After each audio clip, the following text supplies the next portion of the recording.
Good morning, কেমন আছেন সবাই? পাপা নেই, ঘুম থেকে উঠলো। ওর শরীরটা দুদিন ধরে খুবই খারাপ। কাল ডাক্তার দেখিয়ে নিয়ে আসলাম। এমন ওয়েদার চেঞ্জ হচ্ছে, পাখা না চালালে পাপান ঘেমে যাচ্ছে, আর পাখা চালালে ঠান্ডা লাগছে। কি মুশকিল বলুন তো। পাপানের শরীরটা যেহেতু ভালো নেই, তাই ওর জন্য একটু চিকেন স্টু বানাবো।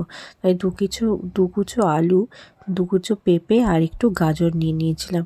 একটু সামান্য বাটার দিয়েছিলাম। বাটার দিয়ে সমস্ত সবজিগুলো দিয়ে একটু নেড়ে চেড়ে নিয়ে চিকেনটা দিয়ে দেবো। চিকেনটা দিয়ে ব্যাস একটু নেড়ে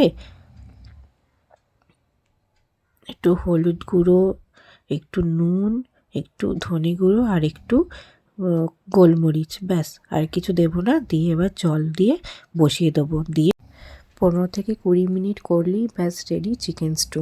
যদি আমাদের ভিডিও ভালো লেগে থাকে তাহলে আমাদের চ্যানেলটাকে সাবস্ক্রাইব করে আমাদের পাশে থাকবেন। Thank you. আজ বানাবো বাসন্তী পোলাও। তাই চালটাকে ধুয়ে একটু হলুদ মাখিয়ে নিয়েছি।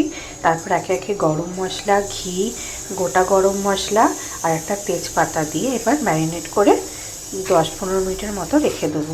অনেকে চালটাকে 8 ঘন্টার মতো ভিজিয়ে করে, কিন্তু আমি ওটা আবার ঠিক পারি না, সেজন্য আমি আমার মতো করেই বানালাম।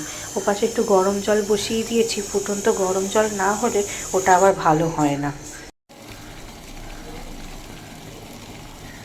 এটা দিলাম, ঘি দিয়ে এবার কাজু কিশমিশটা অল্প করে নেড়ে নেব।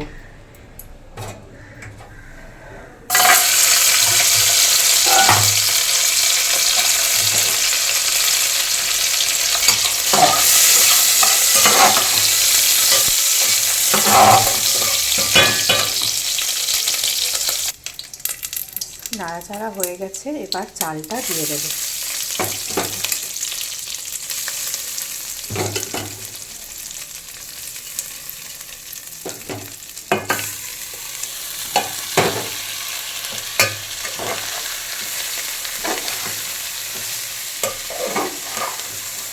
একটু নাড়াচাড়া করেই তারপর জলটা ঢেলে দেবো। জানেন, আগে পোলাওটা আমি ঠিক ভালো বানাতে পারতাম না। প্রথমে চেষ্টা করেছিলাম প্রেশার কুকারে। প্রথমবার যখন বানিয়েছিলাম, প্রদীপ্তকে খেতে দিয়েছিলাম যখন, ও বলেছিল, হ্যাঁ গো, কী করে খাবো, এ তো মাথায় ছুঁড়লে মাথা ফেটে যাবে মনে হচ্ছে, ঢিলি ঢিলি মতো হয়ে গেছিলো। জলটা আমি বুঝতে পারতাম না প্রথমে, তাই সেরকম হয়ে গেছিলো। তারপর থেকে আমি করতাম যেভাবে ফ্রাইড রাইস বানাই সেভাবে বানাতাম। তারপর আস্তে আস্তে করতে করতে প্র্যাকটিস হয়ে গেছে। গরম জলটা দিয়ে দেবো। দেখতে হবে চালটা যাতে ভিজেও যায়, সেইভাবে দিতে হবে। ব্যাস, এখন আর দেবো না, দেখে বুঝে যতটা লাগবে তারপর দেখে দেখে দেবো। না হলে সেই যে আমি ঠিক করতে পারি না বলে আমি এরম ভাবি। এরপর আন্দাজ মতো চিনি আর একটু নুন দিয়ে দিলেই নিয়ে বসিয়ে দেবো।